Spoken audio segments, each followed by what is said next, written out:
যুদ্ধ অব্যাহত থাকবে।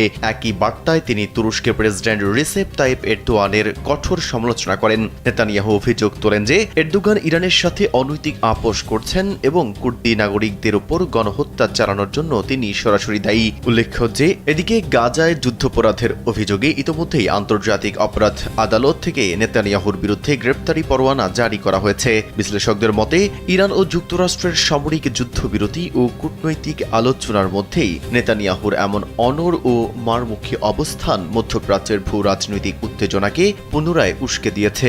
বিশ্লেষকদের মতে নেতানিয়াহুর এই ঘোষণা আন্তর্জাতিক শান্তি প্রচেষ্টাকে বড় ধরনের চ্যালেঞ্জের মুখে ফেলতে পারে। পর্দার আড়ালে যখন শান্তি আলোচনার গুঞ্জন, ঠিক তখনই লেবাননের আকাশে বৃষ্টির মতো ঝরছে ইসরায়েলি ক্ষেপণাস্ত্র। দেশটির সশস্ত্র বাহিনীর 200টিরও বেশি লক্ষ্যবস্তুতে মুহুর্মুহু হামলা চালিয়ে দক্ষিণ লেবাননকে রীতিমতো এক ধ্বংসস্তূপে পরিণত।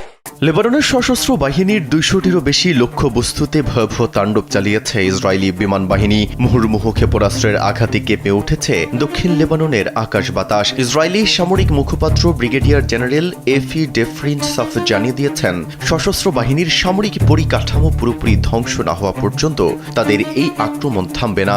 বিমান হামলার ভয়াবহতায় লেবাননের সাজানো জনপদগুলো এখন শুধুই ধ্বংসস্তূপ। এই অভিযানের ফলে সাধারণ মানুষের মধ্যে চরম আতঙ্ক ছড়িয়ে পড়েছে। প্রাণ বাঁচাতে ঘর বাড়ি ছেড়ে পালাচ্ছে হাজার হাজার অসহায় পরিবার।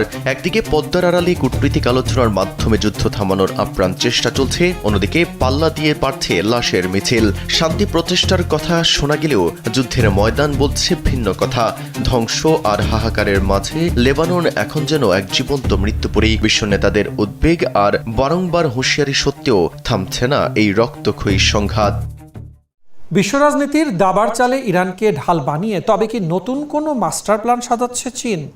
ওয়াশিংটন যখন মধ্যপ্রাচ্যে নিজেদের আধিপত্য ধরে রাখতে মরিয়া, ঠিক তখনই বেইজিংয়ের গোপন এক চালে শুরু হয়েছে নতুন তোলপাড়। আন্তর্জাতিক গোয়েন্দা রিপোর্ট বলছে, যুদ্ধবিরতির আলোচনার আড়ালে ইরানকে গোপনে অত্যাধুনিক সমরাস্ত্র ও শক্তিশালী আকাশ প্রতিরক্ষা ব্যবস্থা সরবরাহ করছে চীন। আর এর ফলে মধ্যপ্রাচ্যে আমেরিকার দীর্ঘদিনের একক আধিপত্য এখন বড় ধরনের চ্যালেঞ্জের মুখে। শুধু তাই নয়, জ্বালানি নিরাপত্তার স্বার্থে ওয়াশিংটনের পুরনো অনেক মিত্র দেশও এখন ঝুঁকছে চীন, রাশিয়া, ইরান অক্ষের দিকে। হরমুজ প্রণালীতে মার্কিন রণতরীর উপস্থিতি আর হোয়াইট হাউসের পাল্টাপাল্টি হুমকিতে ঘনীভূত হচ্ছে বড় কোনো যুদ্ধের মেঘ। বিস্তারিত রিপোর্টে।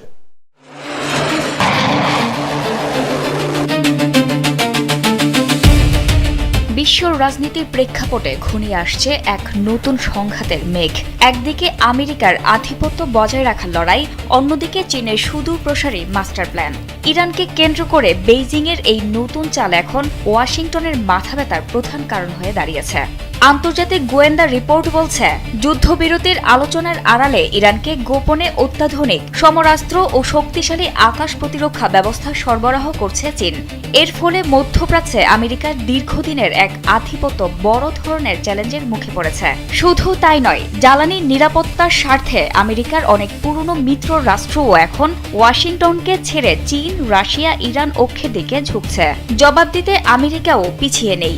সম্প্রতি হরমুজ প্রণালীতে মার্কিন রণতরীর উপস্থিতি এবং হোয়াইট হাউসের পাল্টাপাল্টি হুমকিতে উত্তেজনা কয়েক গুণ বেড়েছে। আমেরিকার ভেতরের রাজনৈতিক বিভেদ পরিস্থিতিকে আরও জটিল করে তুলেছে।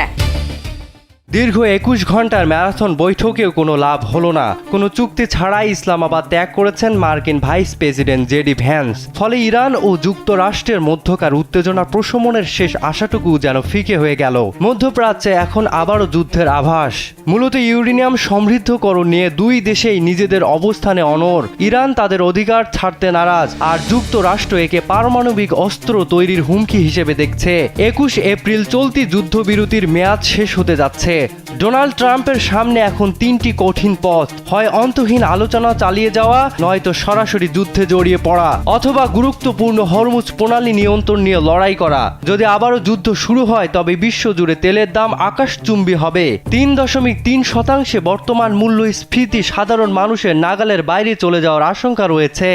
বিশ্ব রাজনীতিতে দীর্ঘ প্রতীক্ষিত ইসলামাবাদ বৈঠক শেষ পর্যন্ত কোনো ইতিবাচক ফলাফল ছাড়াই শেষ হয়েছে। ইরান ও যুক্তরাষ্ট্রের মধ্যে টানা 21 ঘন্টার স্নায়ুচাপপূর্ণ ম্যারাথন আলোচনা শেষে মার্কিন ভাইস প্রেসিডেন্ট জেডি ভ্যান্স স্পষ্ট জানিয়ে দিয়েছেন, কোনো চুক্তি ছাড়াই ওয়াশিংটনে ফিরে যাচ্ছে তার প্রতিনিধি দল। রোববার সকালে এক সংক্ষিপ্ত সংবাদ সম্মেলনে ভ্যান্স বলেন, ট্রাম্প প্রশাসনের পক্ষ থেকে সর্বোচ্চ নমনীয়তা এবং সহযোগিতা দেখানো হলেও ইরান শেষ পর্যন্ত গুরুত্বপূর্ণ শর্তগুলো মানতে রাজি হয়নি।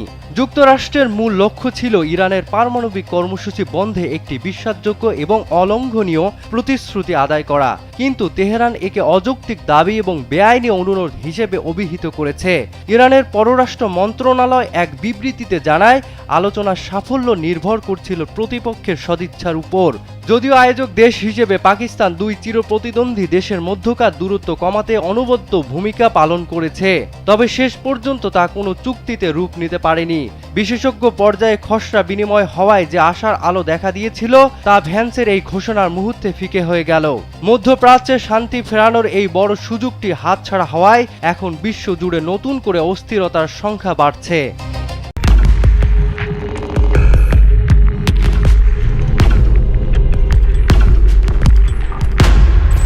পাকিস্তানের ইসলামাবাদ মরুভূমির মাঝে দাঁড়িয়ে থাকা এই শহর আজ যেন দুই মহাদেশের দুই বিপরীত মেরুর সাক্ষী।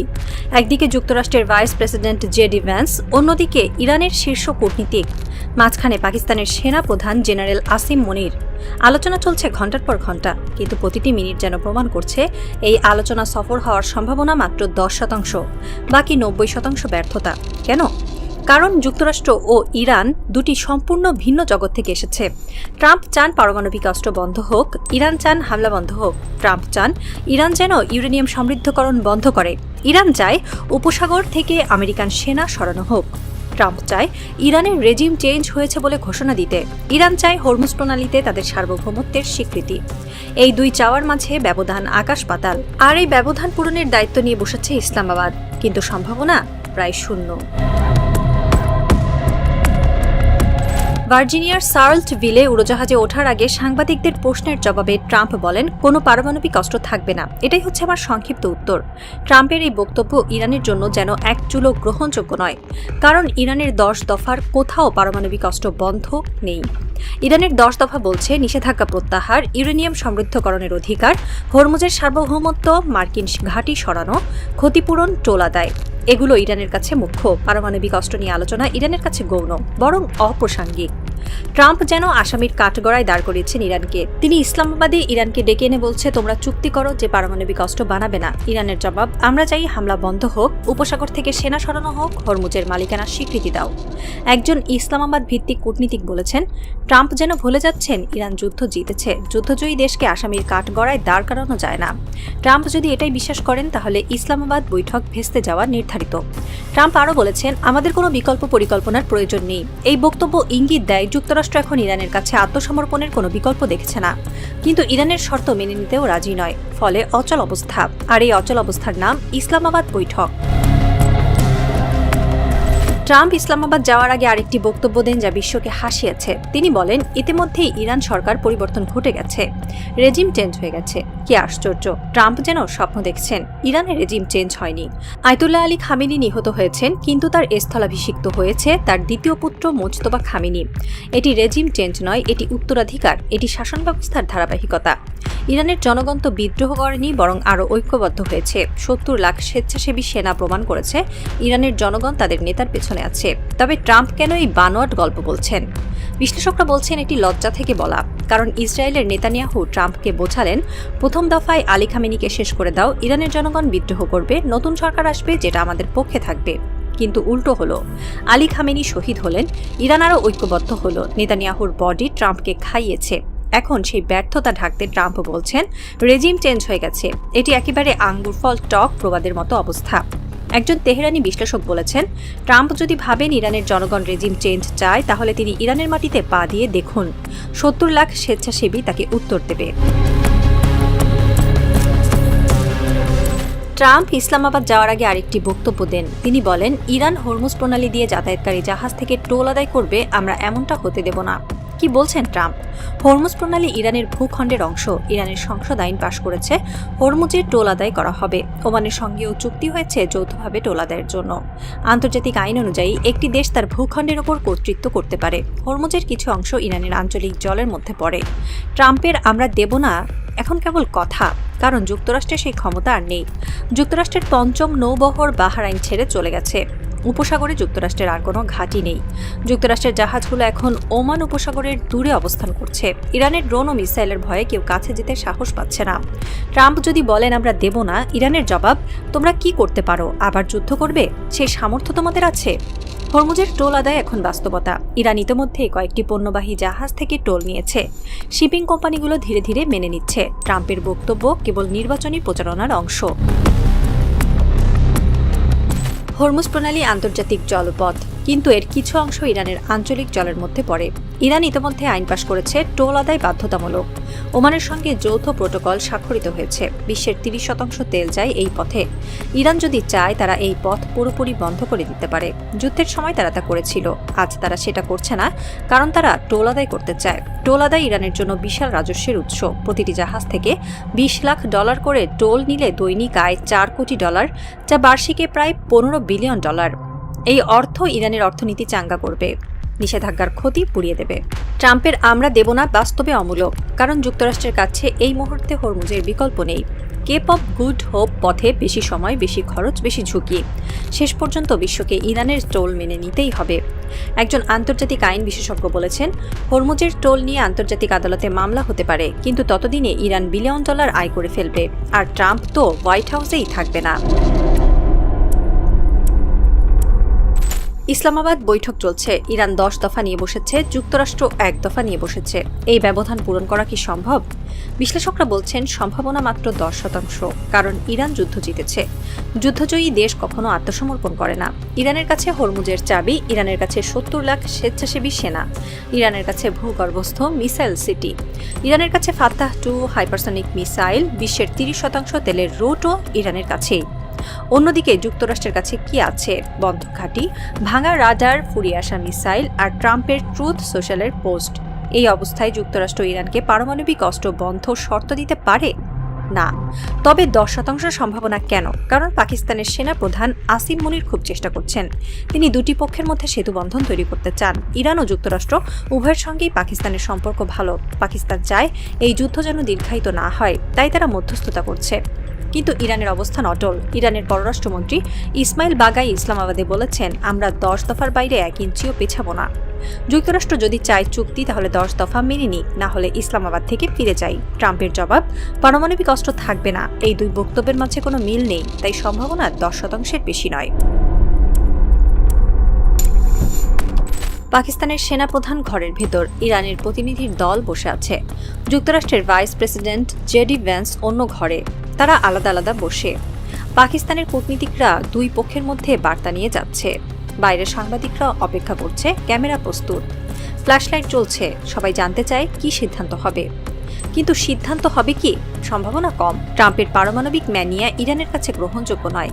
ইরানের 10 দফা ট্রাম্পের কাছে গ্রহণযোগ্য নয়। এই ব্যবধান পূরণের দায়িত্ব কার? পাকিস্তানের। পাকিস্তান যতই চেষ্টা করুক, দুই বিপরীত মেরুকে এক করা অসম্ভব। মোজতবা খামেনি আজ রাতে তেহরানে বসে আছেন। তিনি ইসলামাবাদের খবর নিচ্ছেন। তিনি জানেন ট্রাম্পের সময় ফুরিয়ে আসছে। যুক্তরাষ্ট্রের নির্বাচন এগিয়ে আসছে। ট্রাম্প যতই বড় বড় কথা বলুন, বাস্তবে তার হাত খালি। ইরানের হাতে হরমুজ, ইরানের হাতে তেল, ইরানের হাতে বিজয়। তিনি তার কমান্ডারদের বলেছেন, ইসলামাবাদ ব্যর্থ হলে আমরা আরেকটি অপেক্ষা করব, কিন্তু অস্ত্র নামাবো না, ট্রিগারে আঙুল রাখবো, হরমুজের টোল আদায় চালিয়ে যাব।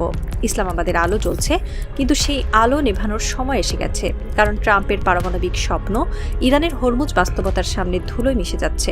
হরমুজের পানি যেমন প্রবাহিত, তেমনি ইরানের প্রতিরোধ প্রবাহিত হবে। জোয়ার ভাটা আসবে, যুক্তরাষ্ট্র আসবে যাবে, কিন্তু ইরান থাকবে।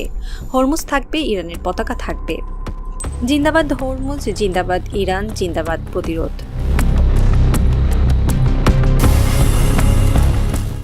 হরমুজ প্রণালীর অচলাবস্থা বিশ্বকে যেন স্থবির করে রেখেছে। ট্রাম্প প্রশাসনের পক্ষ থেকে গুরুত্বপূর্ণ এই জলপথটি খুলে দিতে বারবার আলটিমেটাম দেওয়া হলেও ইরান তাদের সিদ্ধান্তে অনড়।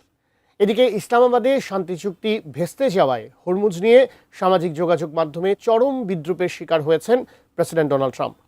বিস্তারিত ডেস্ক রিপোর্টে। শেষ পর্যন্ত মুখ থুবড়ে পড়ল ইরান যুক্তরাষ্ট্র শান্তি আলোচনা। ফলে মধ্যপ্রাচ্য সংঘাত আরও ব্যাপক আকার ধারণ করার সম্ভাবনা তৈরি হলো। এদিকে হরমুজ প্রণালী পুরোপুরি সচল না হওয়ায় বৈশ্বিক সংকট যেন কিছুতেই কমছে না। ট্রাম্প প্রশাসন বারবার আলটিমেটাম দিলেও তেহরান কোনো কর্ণপাত করেনি। উল্টো বিশ্বের বিভিন্ন দেশ থেকে অনলাইনে ব্যঙ্গাত্মক সব ট্রলের শিকার হচ্ছেন ট্রাম্প। ইস্টার সানডের সকালে মার্কিন প্রেসিডেন্ট ডোনাল্ড ট্রাম্প সামাজিক যোগাযোগ মাধ্যমে দাবি করেছিলেন হরমুজ প্রণালী অবিলম্বে খুলে দিতে হবে। এর জবাবে জিম্বাবুয়ে অবস্থিত ইরানের দূতাবাস সংক্ষিপ্ত কিন্তু তীক্ষ্ণ এক প্রতিক্রিয়া জানায়, আমরা চাবিটা হারিয়ে ফেলেছি। মূলত ইরানে যুক্তরাষ্ট্র ও ইসরায়েল সামরিক অভিযানের পর থেকেই বিশ্বের বিভিন্ন দেশে থাকা ইরানের দূতাবাস ও কনসুলেটগুলোর টুইটার অ্যাকাউন্ট বেশ সক্রিয় হয়ে ওঠে। একের পর এক পোস্টে ট্রাম্পকে বিদ্রূপ করে তারা দ্রুতই ভাইরাল হয়ে উঠেছে। এই অনলাইন প্রচারণায় বিশেষভাবে এগিয়ে রয়েছে আফ্রিকার দেশগুলোতে থাকা ইরানি মিশনগুলো। বিশেষ করে দক্ষিণ আফ্রিকাতে ইরানের দূতাবাসের ভূমিকা সবচেয়ে বেশি নজর। যুদ্ধবিরতি কার্যকর হওয়ার দিনই দক্ষিণ আফ্রিকায় অবস্থিত ইরানি দূতাবাস ট্রাম্পকে উদ্দেশ্য করে এক্স অ্যাকাউন্টে লিখেছিল, বিশ্বের নতুন পরাশক্তিকে স্বাগত জানান। এই মন্তব্যের মাধ্যমে ওয়াশিংটনের প্রতি কটাক্ষ প্রকাশ করা হয়। বার্তাটি ছিল, শক্তিশালী সামরিক সক্ষমতা থাকা সত্ত্বেও আমেরিকা ইরান সরকারকে নত করতে পারেনি। এর আগেও তারা ট্রাম্পের শান্তিদূত ভাবমূর্তিকে ব্যঙ্গ করে একটি ছবি পোস্ট করে, যেখানে একটি পায়রার ছায়া যুদ্ধ বিমানের আকার নিয়েছিল। মাধ্যমে এসব প্রচার চালাচ্ছে। তার মতে ইরানি মিশনগুলো অনলাইনে সেসব দেশে বেশি আক্রমণাত্মক যেখানে স্থানীয়ভাবে বিরূপ প্রতিক্রিয়ার তেমন আশঙ্কা নেই। দক্ষিণ আফ্রিকা তার মধ্যে অন্যতম। এদিকে ইরানের এই প্রচারণা শুধু বিদ্রূপেই সীমাবদ্ধ নয়। দক্ষিণ আফ্রিকার দূতাবাস কৃত্রিম বুদ্ধিমত্তা ব্যবহার করে এমন কিছু ভিডিও তৈরি করেছে যেখানে ইরানের মিনাব শহরে মার্কিন হামলায় নিহত শিশুদের ভার্চুয়ালভাবে তুলে ধরা হয়েছে। সেখানে শিশুদের ভবিষ্যতের স্বপ্নের কথাও তুলে ধরা হয়।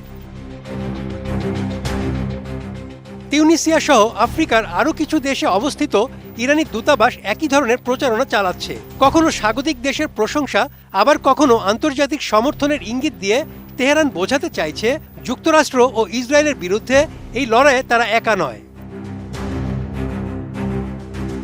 ইরান ও দক্ষিণ আফ্রিকার ঘনিষ্ঠ সম্পর্ক নিয়ে ট্রাম্প প্রশাসন আগেও অসন্তোষ প্রকাশ করেছে। তবে দক্ষিণ আফ্রিকা সরকার জানিয়েছে তাদের অবস্থান ঐতিহাসিকভাবে নির্ধারিত এবং তারা আন্তর্জাতিক রাজনীতিতে কোনো পক্ষের অনুসারী হতে চায় না। Desk report, ATN news.